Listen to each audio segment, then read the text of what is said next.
Di balik ikatan pernikahan ada Allah, ridho Allah. Di balik akad nikah pahala berlipat-lipat, tapi sekaligus juga dosa yang besar. Berbuat zalim kepada pasangan dosa besar. Jika disebutkan dalam satu riwayat tentang seorang perempuan, tudkar bi kathrati salati wasyami, seorang perempuan yang disebut banyak solatnya dan banyak puasanya, banyak ibadahnya, mengagumkan ibadahnya. Sahabat-sahabat mendengar berita tentang wanita tersebut, ya geleng-geleng, hebat-hebat. Cuman ada lanjutan kisah wanita yang ahli ibadah. Hanya saja dia punya kebiasaan tu'dhi bihi jironaha. Syai'tu syai'an anna lahu syai'un laha syai'un tu'dhi bihi jironaha. Dia punya kebiasaan nyakiti tetangganya. Dalam riwayat disebutkan bilisaniha, dengan lesannya. Dia seorang perempuan yang tahajud yang banyak, puasa Senin Kemis gak kurang-kurang, Masya Allah, sholat duha, zikir, sholawat dan sebagainya. Cuma dia punya kebiasaan kalau ngomong sama tetangga celekat-celekit. Apa Nabi menyebutkan la khaira fiha, gak ada baiknya perempuan itu, innaha min ahlin nar, dia termasuk golongan ahli neraka.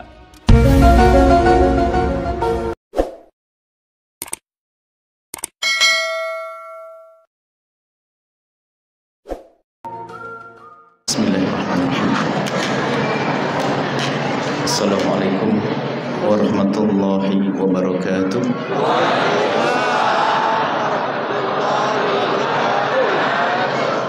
Alhamdulillah alladzi alafa baina qulubil mu'minina fa asbahu bi ni'matihi ikhwana. Fassalatullahi wa salamuhu ala rasulil karimil mab'uthi rahmatan lil alamin habibina sayyidina Muhammadin wa ala alihi al-muttahharin wa ashabihi at-tayyibin wa tabi'ina lahum bi ihsanin ila yaumiddin. Allahumma ya rabbana alif baina qulubina waj'alna ya rabbana minal mutahabbina fik wa minal mutazawirina fik wa minal mutajalisina fik wa minal mutabadilina fik, innaka anta ala kulli syai'in qadir. A'inna ya rabbana ala dzikrik wa syukrik wa husni ibadatik, warzuqna ya rabbana at-taubata qabla al-maut wa ash-shahadata 'inda al-maut wal jannata ba'da al-maut. Amma ba'd. Yang sangat kami cintai, kami muliakan, khusnudon kami yang sangat kami cintai, kami muliakan, para ahli surga Allah insyaallah.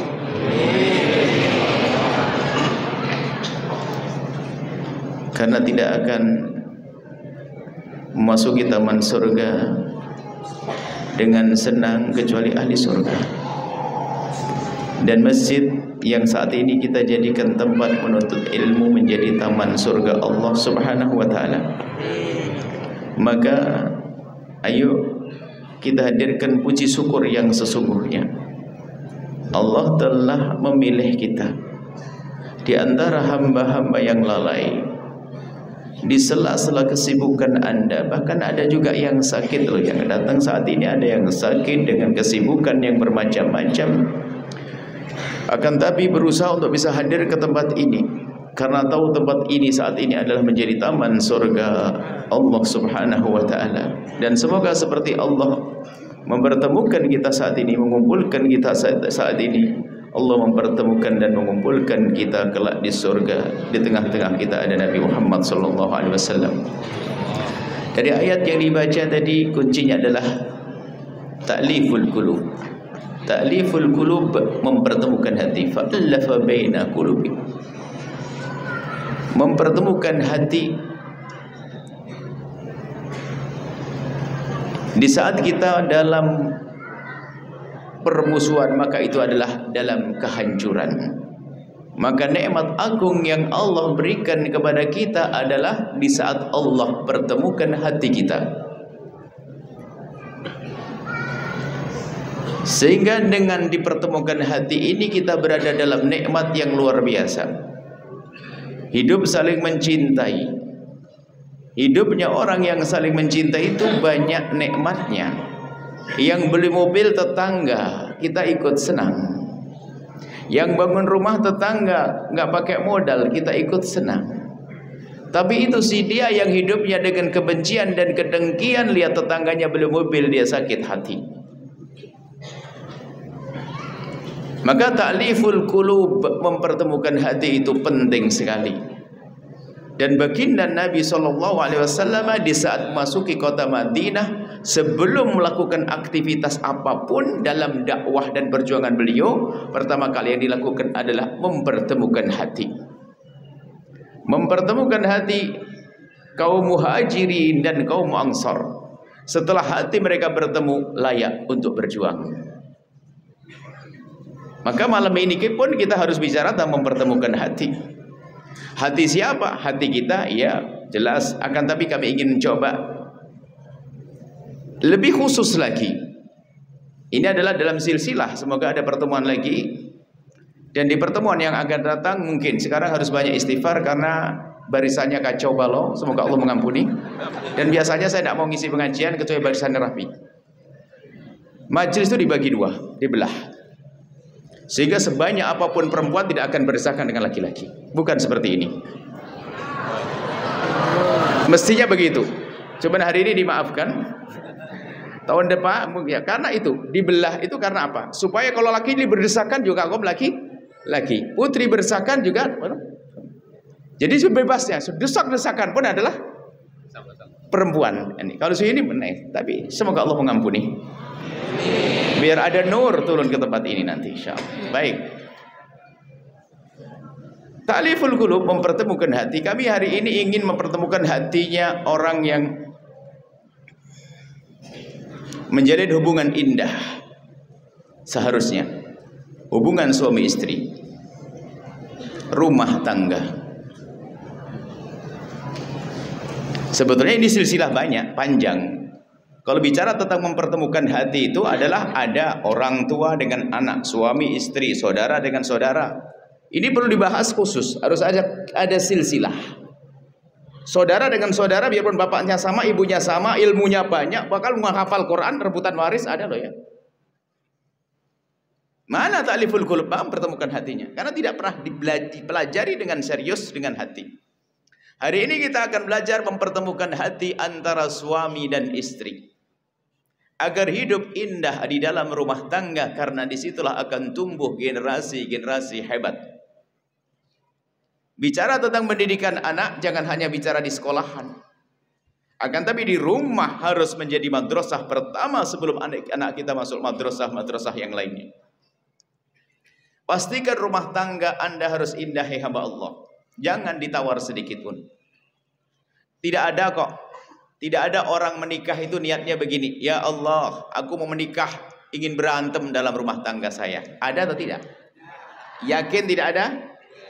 Yakin tidak ada. Sebab kalau ada orang mau menikah niatnya ingin berantem, itu hanya orang gila. Yakin? Gila. Cuman sekarang sayangnya banyak orang gila setelah menikah. Ini repot. Ayo yang rasa gila angkat tangan, nanti didoain sembuh. Tidak begitu wahai hamba Allah. Ayo sekarang kita belajar. Di balik ikatan pernikahan ada Allah, ridho Allah. Di balik akad nikah pahala berlipat-lipat, tapi sekaligus juga dosa yang besar. Berbuat zalim kepada pasangan dosa besar. Jika disebutkan dalam satu riwayat tentang seorang perempuan, tudkar bi kathrati sholati wasyami, seorang perempuan yang disebut banyak sholatnya dan banyak puasanya, banyak ibadahnya, mengagumkan ibadahnya. Sahabat-sahabat mendengar berita tentang wanita tersebut, ya geleng-geleng, hebat-hebat. Cuman ada lanjutan kisah wanita yang ahli ibadah. Hanya saja dia punya kebiasaan tu'dhi bihi jironaha. syai'du syai'an anna lahu syai'an laha syai'un tu'dhi bihi jiranaha. Dia punya kebiasaan nyakiti tetangganya. Dalam riwayat disebutkan bilisaniha, dengan lesannya. Dia seorang perempuan yang tahajud yang banyak, puasa Senin Kemis gak kurang-kurang, Masya Allah, sholat duha, zikir, sholawat dan sebagainya. Cuma dia punya kebiasaan kalau ngomong sama tetangga celekat-celekit. Apa Nabi menyebutkan? La khaira fiha. Gak ada baiknya perempuan itu. Innaha min ahlin nar. Dia termasuk golongan ahli neraka. Itu yang disakiti adalah tetangga di luar pagar rumah. Bagaimana jika yang disakiti adalah orang di dalam rumahnya? Seorang perempuan ngomong kepada suaminya menyakitkan, suami ngomong kepada istrinya menyakitkan. Yaitu tadi orang gila, mana indahnya. Ada loh orang setiap hari berantem, pagi berantem, ada jadwal berantem. Pagi berantem, siang berantem, malam berantem. Subhanallah. Anaknya banyak lagi. Repot. Ya gila betul itu. Kenapa menjalani hidup dengan seperti itu? Jalani hidup dengan keindahan. Ayo kita belajar bersama-sama saat ini. Takutlah berbuat zalim, dosa kepada Allah. Ya, dosa kepada Allah besar, menjadikan sebab murka Allah kepada kita. Tapi dosa kepada sama manusia juga gede. Bahkan kalau bicara tentang tobat kepada Allah jauh lebih mudah. Para ulama menyebutkan kalau tobat kepada Allah, menyesallah. Tinggalkan pekerjaan, berjanji tidak mengulangi, selesai. Tapi kalau dengan manusia kita harus ada tambahannya satu, meminta maaf kepada orang yang kita zalimi dan kita sakiti. Dan manusia punya hawa nafsu, kadang menggugah emosi kita lalu kita berbuat zalim. Berat urusan dengan manusia. Maka di samping kita membersihkan hati, harus punya ilmu, memandang manusia dengan penuh kasih sayang. Sehingga kalaupun diganggu, dia tidak akan memberikan reaksi negatif yang menjadikan dia melakukan dosa. Itulah para kekasih Allah. Rumah tangga, lihat, yang indah. Ayo rumah tangga yang indah. Jangan ada kezaliman dalam rumah tangga. Zalim macam-macam. Ada suami tidak memberi nafkah. Haram. Jika suami sudah mencari nafkah dengan benar lalu tidak mendapatkannya, tidak dosa dia. Karena memang sudah berusaha. Yang enggak benar adalah ongkang-ongkang. Tidak peduli dengan urusan nafkah. Wah, ini kadang-kadang modelnya gaya kesolehan. Suatu ketika ada seorang ibu bercerita. Buya, saya punya suami soleh banget. Mendengar kalimat soleh banget kan senang kita. Oh, soleh banget. Iya Buya, Masya Allah. Rajin ibadah, rajin sholat, rajin pengajian. Alhamdulillah. Cuman Buya, kenapa? Dia tidak pernah memberi nafkah. Saya suruh ke pasar. Terus kemana dia? Dia rajin ikut pengajian kemana, ke sana kemari. Ini mulai marah saya dengar itu. Wah, itu kurang ajar itu. Ngaji di mana dia? Ngaji sama Buya Yahya. Wah, ini. Sampai tak tunjuk. Jangan-jangan orangnya ada di sini. Saya ngomong itu. Itu beralasan dia. Seolah-olah kayaknya pengen ngaji, tapi soalnya dia lari dari kewajiban. Banyak model-model kezaliman yang halus. Zalim yang halus, maka malam ini akan kita preteli. Jangan sampai kita masuk kezaliman, perlahan demi perlahan. Hidup rumah tangga harus indah. Yang pertama, ayo. Jadikan rumah tangga kita indah dengan mendekatkan diri kepada Allah. Jadikan rumah kita rumah surga. Hindari kemaksiatan di rumah kita. Jadikan rumah kita rumah ibadah, membaca Al-Quran, membaca sholawat. Jangan biasa diputar di rumah kita hal yang menjadikan Allah murka. Jangan lakukan kemaksiatan di rumah kita. Jadikan istrimu semakin dekat kepada Allah. Jika engkau menjadikan istrimu semakin dekat kepada Allah, semakin tumbuh subur kepercayaan yang menyuburkan cinta itu. Karena apa? Suami percaya istrinya semakin baik, semakin dekat kepada Allah. Tapi kalau seorang suami menyadari, ngerasa istrinya sudah jauh dari Allah, banyak maksiat dilakukan, lihat sepanjang dia pergi pun dia dalam kecurigaan. Kropos itu cinta, kropos itu kasih sayang. Begitu juga sebaliknya, seorang suami, seorang istri yang menemukan suaminya soleh, semakin dekat kepada Allah, takut kepada yang haram, semakin tumbuh kepercayaan. Yang menjadikan subur itu cinta. Karena suaminya saleh, di saat sang istri telepon suaminya tidak diangkat, lihat jam 9. Oh, mungkin suamiku lagi sholat duha. Oh. Tapi kalau suaminya orang tidak benar, tidak diangkat teleponnya, kenapa tidak diangkat? Jangan. Kalau kita punya pasangan tidak dekat kepada Allah, kita sendiri yang tersiksa. Maka pastikan, ayo kita belajar. Sedikit demi sedikit, rumah kita jadikan rumah yang semakin hari mendekatkan diri kepada Allah Subhanahu wa Ta'ala. Kita gunakan untuk melakukan salat sunnah, ada zikir, ada bacaan Al-Quran dan seterusnya. Mendekatkan diri kepada Allah. Ini pertama, ini sangat pribadi dan tentunya ini perlu proses yang panjang, tapi semua harus memulai hari ini. Yang belum duhaan, ayo duhaan. Yang belum bisa tahajud, ayo tidur sore. Agar bisa tahajudan. Hindari bermain sesuatu yang menjadikan kita begadang. Agar bisa tahajud di tengah malam, alangkah indahnya seperti yang dilakukan baginda Nabi. Setelah baginda melakukan sholat yang banyak, dibangunkan istri beliau. Bahkan dianjurkan seorang suami yang ini akan diampuni oleh Allah. Dan diangkat derajatnya oleh Allah. Seorang laki-laki yang bangun malam, kemudian membangunkan istrinya dan memercikkan di wajahnya agar bangun. Itu adalah pahala besar. Atau sebaliknya, jika sang istri bangun duluan, kemudian melakukan sholat, kemudian membangunkan suami, memercikkan di wajahnya, maka itu adalah satu kemuliaan yang luar biasa. Cuman istilah percik memercik ini kayaknya harus ada kesepakatan dulu. Sebelum tidur harus ada kesepakatan, kalau tidak bisa berantem itu nanti. Kalau Nabi dengan Siti Aisyah sudah sepakat pengen jadi ahli ibadah. Jadi mungkin kayaknya nanti malam sudah berlomba gini, abang siapa yang duluan mercikin ya. Wah cakep ini, wah nanti bisa senyum nanti. Kita di pondok kita biasakan kalau ada anak itu disemprot sama ustadznya nggak boleh marah, senyum. Harus ucapin terima kasih. Karena apa? Lumayan saya ngantuk tidak usah pergi ke toilet sudah dikirim air. Jadi sudah nggak marah. Jadi biasakan budaya di rumah kita budaya sepakat yang baik. Jadi sudah janjian sama suami, abang. Kalau abang duluan, abang boleh merciki di wajah saya. Kalau saya duluan, saya wah akhirnya berlomba-lomba pengen bangun duluan untuk bisa mercikan air di wajah pasangannya. Jadikan hidup itu indah, bukan marah. Dan juga ada seninya juga, wahai ibu yang solehah. Jangan modelnya saja kayak wanita-wanita yang Masya Allah, tapi nggak punya seni dalam bercinta, bangunin suami, bang, bangun. Bukan begitu. Coba digigit kupingnya sedikit begitu. Pernah begitu? Enggak. Bohong. Maksudnya ya jangan. Ibadah itu kadang-kadang sok congkak kita sok. Kita perlu keindahan juga. Mungkin sambil pijit-pijit kaki suami atau kaki istri pijitin, sayang, sholat. Istrinya nggak sadar, tambah enak bang, bubuk lagi dan begitu. Maksud kami apa? Membudayakan ibadah pun dengan keindahan. Bukan, awas ya kak bangun. Kita harus berubah jadi apa? Rumah agama, wah surga. Wah dia ngomong apa itu? Ini kayak mabuk nih orang. Jadi ibadah pun menjadi nyaman. Anak-anak kecil dimotivasi, sayang nanti tahajudan ya. Ayo siapa anak minta dibuatin minum apa? Kopi, teh, susu dan sebagainya. Kita buat rumah kita rumah ibadah.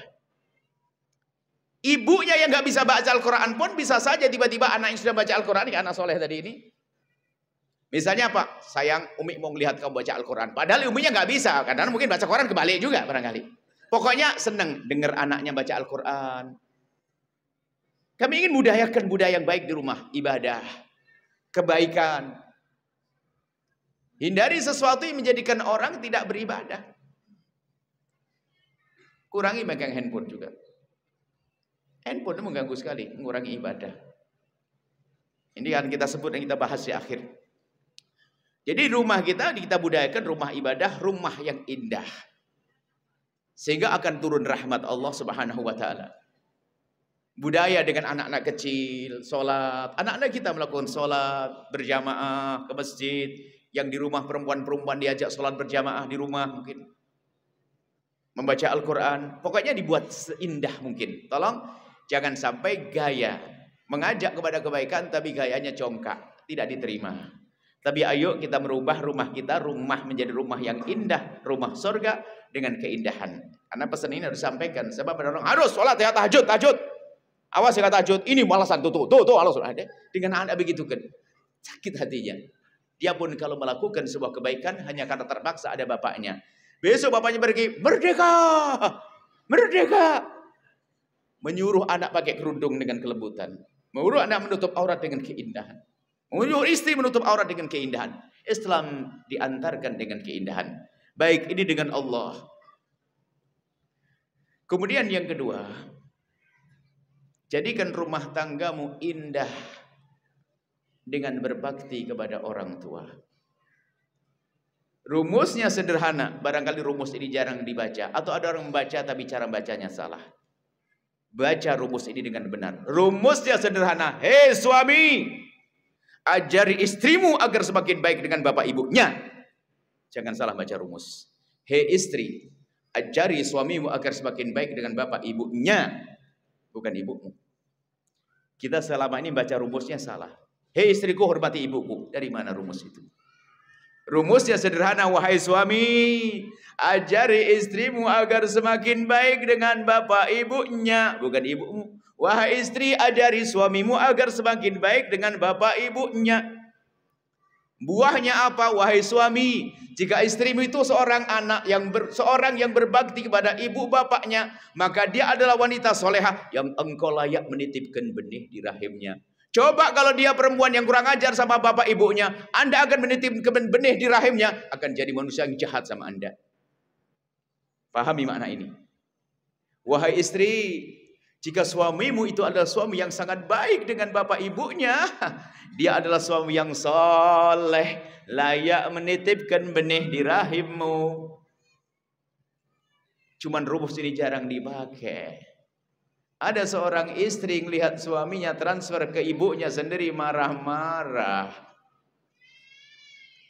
Suatu ketika ada pertanyaan seorang ibu, Buya, saya punya suami kayak punya istri 2. Saya bingung, kayak punya istri 2. Maksudmu gimana ibu? Masa setiap gaji dibagi 2, separuh buat ibunya, separuh buat saya? Wah, ini orang sakit ini mesti. Ini orang sakit. Dan ada yang memang marah. Suatu ketika ada orang bertanya kepada kami, ini kisah nyata. Kita sudah minta izin sama yang bersangkutan. Suatu ketika ada seorang ibu berkata begini, Buya, alhamdulillah saya sudah diangkat jadi PNS. Ada ngerti juntrungnya, judulnya apa, tiba-tiba ngomong begitu. Terus ibu, ya maksudnya saya sudah punya gaji sendiri, Buya. Terus sekarang kan suami kan harus patuhi dan harus apa-apa izin.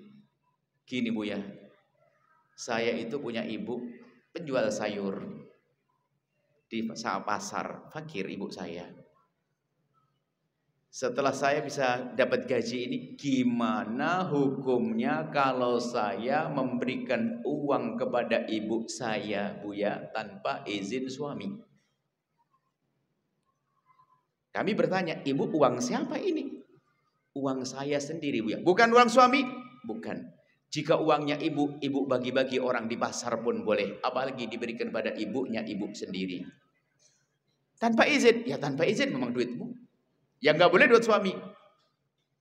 Dia langsung mengatakan, alhamdulillah berarti saya nggak dosa. Iya ibu. Ibu tidak dosa. Karena ibu memberikan uang ibu sendiri kepada ibunya ibu. Alhamdulillah. Baik ibu. Bu, saya mau tanya. Saya memahami sisi lain bukan masalah ini. Ini kan hukum fikih gampang. Tapi akhlak beda. Saya membaca sisi akhlak. Ibu, saya mau tanya. Kenapa ibu ngasih duit ke ibunya sendiri saja tanpa sepengetahuan suami? Kenapa? Kok suamimu nggak boleh tahu? Buya, pernah suatu ketika suami saya tahu saya ngasih duit ke ibadah ibu saya. Marahnya nggak kira-kira. Saya nahan di hati saya. Dalam hati saya ngomong, nasib buruk kau punya suami iblis pakai kopiah putih. Itu yakin iblis itu. Mengajari istrinya kurang ajar sama ibunya, kalau bukan iblis mana ada. Ini mah orang baik semuanya, maka saya berani ngomong begini. Kalau ada iblis ini saya nggak akan ngomong. Masa melarang istrinya dan marah-marah. Dia memberikan pada ibunya, mestinya didukung, malah marah-marah. Ya tadi iblis pakai kopiah putih. Saya enak kalau bicara sama orang-orang baik mah enak. Kalau sama iblis saya mah takut. Wah, nanti saya keroyok sama iblis. Ini adalah kisah seperti itu. Ada seorang suami itu begitu. sama mertuanya nggak akur. Mertuanya datang ke rumahnya karena dia punya banyak uang, dia pulang kaya sebenarnya, karena nggak sering mertuanya datang. Kalau mertuanya datang langsung protes, nginep di hotel. Nginep di hotel. Atau sebaliknya, seorang perempuan kalau sudah kedatangan adik iparnya, naudzubillah, kedatangan ibunya, langsung cemberut. Dijamin kulkas bersih, rumah kotor. Ibu udah usah ketawa, khawatir tawa itu dianggap oleh sebagian orang menunjukkan sesuatu. Nggak boleh ya. Di rumah Anda insya Allah baik semuanya, amin. Nah, ada kisah yang serupa. Seorang laki-laki datang kepada kami. Dia adalah pengusaha AC, begitu sukses dia. Kemudian bawa anaknya, anak kecil tuh. Setelah itu tanya dia, istrinya nggak ada. Buya mau tanya, dalam pendidikan anak kan Buya selalu mengajarkan kompak, suami istri kompak gitu. Iya harus.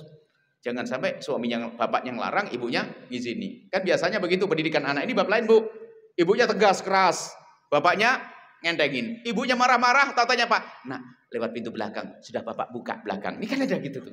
Ada model bapak begitu tuh, ada. Atau ibu sebaliknya. Nggak kompak, itu berantakan anak. Akhirnya ini ada seorang suami bertanya begitu. Buya kan ngajari kompak. Iya memang. Cuman dalam ini saya nggak kompak. Kenapa? Gini Buya, saya punya ibu. Ayah saya meninggal beberapa tahun yang lalu. Saya punya adik perempuan, sekarang kelas 1 6 SD atau 1 SMP. Dan semua anak-anak ibu saya adalah lagi pas-pasan. Yang sukses, paling sukses saya. Otomatis karena saya termasuk yang paling sukses ya, mau tidak maulah kami harus ikut membantu ibu. Alhamdulillah. Cuman Buya saya mau tanya. Saya tidak kompak dengan istri saya. Kenapa? Saya itu kalau memberikan uang kepada ibu saya tanpa sepengetahuan istri saya. Gimana hukumnya Buya? Duit siapa Ibu? Duit saya sendiri. Istrimu sudah kau kasih nafkah? Nah ini pertanyaan beda. Kalau ibu tadi pakai nafkah kan? Istrimu sudah kau kasih nafkah? Karena suami ini sudah. Kau berikan apa dulu? Alhamdulillah saya berikan, kasih mobil, saya kasih ini. Selagi istrimu sudah kau cukupi nafkahnya, uangmu boleh kau berikan siapa saja. Apalagi kau berikan pada ibumu sendiri. Jadi gak apa-apa, gak apa-apa kan duitmu sendiri. Kan gak kompak. Kompak itu bab pendidikan. Ini adalah bekti orang tua. Jadi gak apa-apa? Gak apa-apa. Alhamdulillah, berarti saya gak salah. Gak salah. Akhirnya kami bertanya, Pak mau tanya saya. Memangnya kenapa? Kalau istrimu tahu kalau kamu lagi ngirim duit pada ibumu sendiri. Aduh Buya, cemberutnya sebulan. Dalam hati saya, itu jin pakai kerudung. Nasib buruk kalau punya istri semacam itu. Menjerumuskan. Istri melarang suami berbuat baik pada bapak ibunya. Mengajari durhaka. Mengajari durhaka. Dan dia tidak mengerti bercinta. Rayuan dahsyat itu kayak apa sih? Coba saya buat sedikit rayuan merayu. Rayu kan ada kita bulan madu di atas awan barangkali. Itu rayuan gombal. Coba Anda bayangkan indahnya rayuan sesuai dengan petunjuk Rasulullah. Suatu ketika seorang suami ngomong gini. Yang kapan mau belanja? Sekarang ya anterin belanja. Dianterin. Seorang istri belanja dianterin suaminya. Yang bayar kan suami. Dianterin sama suami belanja. Cuman sang istri ini setiap mengambil sesuatu, sang suami minta tambah satu lagi. Minyak goreng 1 kilo, tambah 1 kilo. Gula 2 kilo, tambah 2 kilo lagi. Terlalu begitu. Untuk apa sih ya? Sudahlah. Setiap beli, sang suami minta ditambah. Setiap istri ngambil, minta ditambah. Akhirnya, dibawa ke tempat kasir, dibayarin. Dibawa pulang belanjaannya ke rumah. Sampai di rumah, sang istri menata barang belanjaannya di rak yang sudah disiapkan. Selebihnya, sang istri bertanya, Bang, terus ini bawa kemana Bang? Dibungkus sayang. Dibungkus? Iya. Kok dibungkus? Sudahlah dibungkus. Setelah dibungkus mau dibawa kemana? Akan aku kirim. Kirim kemana Bang? Ke ibu. Kan ibu abang sudah meninggal. Ibumu cantikku. Habis. Itu orang cerdas kalau ngerayu. Mau tidak mau jatuh cinta ini istri. Cuman banyak laki-laki tidak cerdas. Loh itu hakikat, ada makna yang terkandung di dalam rayuan dahsyat ini. Ada barokah, ada kasih sayang. Ini sebetulnya sederhana, rumah tangga itu begitu seharusnya. Saling mendukung. Saling mendukung untuk berbakti kepada orang tuanya. Karena berbakti pada orang tua, kunci kebahagiaan. Tidak akan bahagia orang yang menjalani hidup rumah tangga dengan durhaka pada orang tua. Tidak akan. Begitu sebaliknya seorang istri tak taunya apa. Ya sama. Dikasih uang oleh suami, tiba-tiba disisihkan. Bang, tolong beliin ini bang. Iya. Tiba-tiba membuat satu bingkisan begitu. Setelah membuat bingkisan, sang suami bertanya, mau dibawa kemana sayang? Mau dikirim. Ke siapa sayang? Ke Umi. Umi siapa? Uminya abang. Tersentuh hatinya. Begitulah keindahan rayuan ala Nabi SAW. Pantulan cinta. Kita dengan saudaranya juga demikian. Diingatkan, yang adik-adikmu tolong perhatikan. Yang saudaramu. Kalau Anda punya istri yang sangat baik dengan saudara-saudarinya, maka ketahuilah dia adalah istri salihah ahli surga. Sekarang banyak suami mempengaruhi istri untuk masuk neraka. Ada istri mengajari suami masuk neraka. Naudzubillah. Jadi, jadikan pernikahanmu itu adalah untuk tolong menolong dan berbakti pada orang tua dan berbakti pada keluarganya. Begitu bahayanya pasangan ini kalau salah. Ini babnya beda sebetulnya. Kita masukkan di sini masih ada hubungannya dengan ini. Suatu ketika, ini begitu besarnya pengaruh suami kalau ngajak ke neraka, surga atau istri. Suatu ketika kita bagi waris. Nanti ada pembagian waris itu ada di sini. Pembagian waris. 5 bersaudara sudah beres semuanya. Anak perempuan lagi perempuan sudah beres semuanya. Setelah dianggap beres, sepakat pulang mereka bubar. Setengah jam kemudian ada telepon. Perempuan pulang ke rumahnya, telepon, Buya, tolong pembagiannya dipending lagi. Rupanya sang perempuan yang sudah setuju tadi pulang ketemu setan di rumah pakai kopiah putih. Suaminya mempengaruhi. Maka kami ingatkan juga dalam bab ini, wahai suami, jika ada pembagian waris pada istrimu, ajari agar istrimu tidak mengambil lebih dari haknya.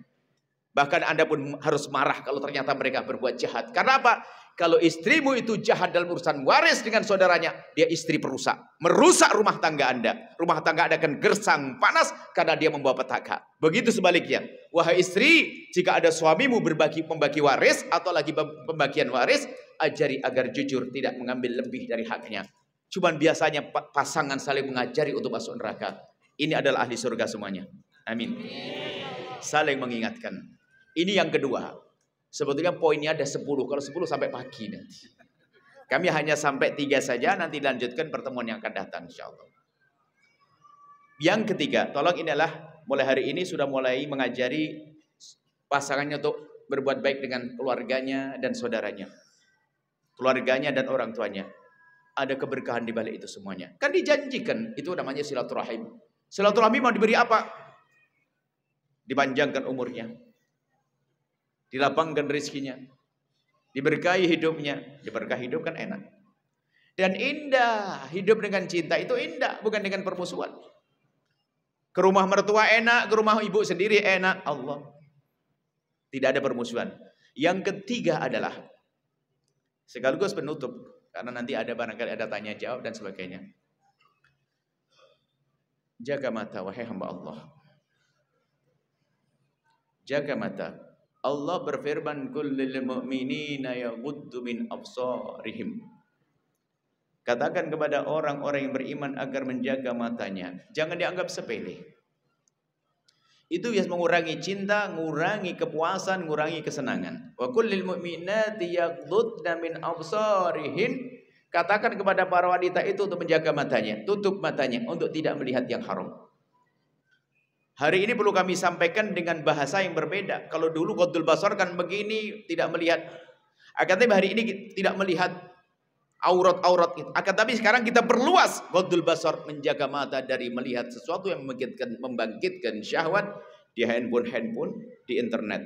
Jangan dianggap sepele itu, wahai hamba Allah. Kita merenung saja. Kalaupun dia malam ini ada orang yang biasa nonton, malam ini harus selesaikan. Berhenti. Karena pakar-pakar mengatakan, pakar psikolog mengatakan merusak mental juga. Seorang wanita, coba secara teori, kalau Anda seorang istri mengajak suami nonton film porno, Itu sebetulnya agar mengatakan suami bahwasanya apa yang aku miliki tidak seindah yang kau lihat di televisi itu. Ada gambar. Merusak sebetulnya kalau perempuan cerdas. Karena itu kan film. Seorang laki-laki yang mengajak istri yang nonton itu berarti sebetulnya agar menilai istrinya bahwasanya aku tidak seperti yang itu. Sehingga masing-masing sudah nggak punya kepuasan dengan pasangannya. Bangkit syahwat karena yang dilihat, bukan bangkit syahwat dengan pasangannya. Terus dan itu nyandu. Dia akan penasaran dengan model sehingga naudzubillah yang di dalam Islam ada namanya mahram. Mahram itu orang yang haram dinikahi. Karena umumnya orang yang haram dinikahi tidak bangkit syahwat, anak dengan ibu tidak syahwat. Ngelihat nggak bisa. Saudara dengan saudara ngelihat auratnya nggak bisa. Cuman hari ini karena sudah dirusak dengan tontonan, mentalnya rusak, akalnya, pikirannya rusak, sehingga seorang anak pun kadang melihat ibunya syahwat. Anak umur 14 tahun ternyata membolongi, ini cerita nyata, membolongi kamar mandinya hanya untuk ngintip ibundanya. Gara-gara sering nonton film porno. Maka jangan main-main urusan ini. Merusak mental. Seorang bapak syahwat dengan anaknya. Seorang saudara dengan saudarinya. Ini rusak. Makanya kalau tidak waspada, kalau tidak hati-hati, kita rusak. Sehingga tidak puas dengan pasangan. Sehingga yang ada adalah dihayal. Semua setiap melihat perempuan seolah-olah melihat mungkin ada yang unik di sana. Unik di sana, keras hatinya sehingga mudah melakukan keharaman. Banyak penyelewengan gara-gara ini, perselingkuhan gara-gara ini. Maka ayo kita jaga mata kita, ya Allah. Yang punya pengalaman buruk Allah Maha Kasih. Mulai hari ini ayo kita berhenti. Kalau Anda meletakkan diri Anda di tempatnya orang bertanya, Anda akan menemukan permasalahan-permasalahan yang terjadi karena ini. Seorang wanita katanya solehah ternyata karena sering menonton, tiba-tiba tidak tahu kenapa penasaran ada seorang laki-laki yang datang kepadanya, dia menerima begitu saja, melakukan zina. Karena ada fantasi, hayalan, pasangannya sudah tidak indah lagi bagi dia, pasangan tidak menarik lagi bagi dia.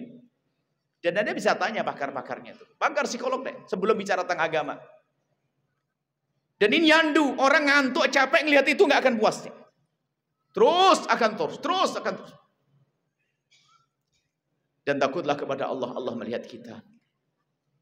Jangan percaya dengan fatwanya sebagian ustadz mengatakan nonton film porno kalau untuk suami istri nggak apa-apa. Ustadz, kalau Anda punya hobi nonton film kotor jangan disebarkan, biar Anda sendiri saja yang merusak, jangan rusak orang.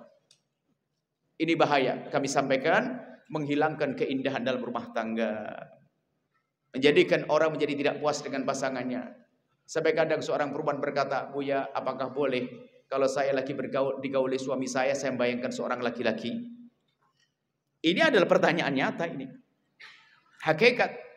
Karena bagi dia suaminya sudah tidak indah lagi. Tapi kalau kita sudah menjadi orang ghaddul basar, setiap ada yang melihat yang haram, tidak, aku tidak boleh melihat itu. Maka yang halal akan semakin indah. Yang halal akan semakin indah. Ini yang perlu kami sampaikan tentang mata ini. Mengerikan, bahaya. Dan merusak. Bagaimana seorang adik dengan kakak jadi syahwat? Sekarang banyak perzinahan terjadi. Dan termasuk mohon maaf, Anda sebagai seorang ayah yang baik tidak perlu di samping Anda jangan nonton, jangan menyimpan, termasuk hubungan suami istrinya sendiri kadang di video, screenshot dan sebagainya. Karena kita juga ada banyak anak-anak, kita banyak santri, banyak siswa yang kita temui. Ada anak yang rusak mentalnya karena apa? Pertama kali melihat adalah melihat video bapak ibunya bermain di videokan. Handphone Anda itu bukan kuping yang nempel terus. Bisa saja jatuh ke tangannya orang dan tangan anak Anda. Nggak perlu. Keindahan suami istri harusnya di hati Anda dan pikiran saja. Tidak harus Anda abadikan itu. Akan dilihat oleh anak-anak. Sehingga seorang anak menjadi jelek pikirannya kepada ibundanya. Seorang anak syahwat dengan ibundanya. Ini bahaya sekali. Zaman ini lihat. Mungkin ada di antara yang hadir yang menempatkan dirinya tempat bertanya orang, lihat. Mungkin dia seorang psikolog. Atau seorang ustadz, lihat. Betapa besarnya permasalahan yang terjadi gara-gara pandangan yang kotor ini. Anak kecil sudah ngerti perzinahan. Dulu mungkin ada orang bangkit syahwat, anak-anak belum ada fasilitas-fasilitas untuk melakukan kehinaan. Umurnya 13-14. Nalarnya belum ada, nalar berpikir, nalar pilih-pilihnya belum ada. Yang adanya syahwat, didorong sama teman yang ngirim foto-foto, enggak, maka terjadilah kehinaan di usia dini. Maka kita harus waspada. Yang tua pun juga nggak boleh. Jangan mengatakan kalau anak-anak nggak boleh, kalau dewasa mah boleh. Oh bukan, merusak mental. Anda tanya ahlinya, merusak mental. Sehingga betul dengan pasangan sudah tidak indah lagi. Yang ada di hayalannya setiap melihat orang itu bermacam-macam model, besar, kecil, tinggi, pendek. Khayal aja aneh-aneh. Ini diantaranya perlu kami hadirkan di sini agar rumah tangga Anda semakin indah. Jaga mata Anda dari melihat yang haram. Yang halal bagi Anda itulah yang harus Anda nikmati. Tidak perlu kita lirik-lirik. Allah, ada Allah yang melihat kita. Jangan sampai di depan orang kelihatannya Masya Allah khusyuk ahli ibadah. Masuk kamar dikunci pintu sudah tidak tahu apa yang dilihat. Munafik.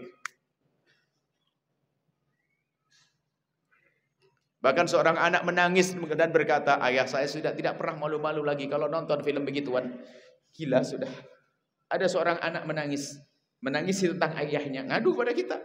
Ayah saya sudah tidak pernah malu-malu lagi melihat semacam itu. Kenapa? Sudah rusak mentalnya, sudah nggak malu dengan anaknya. Biasa diketahui anaknya.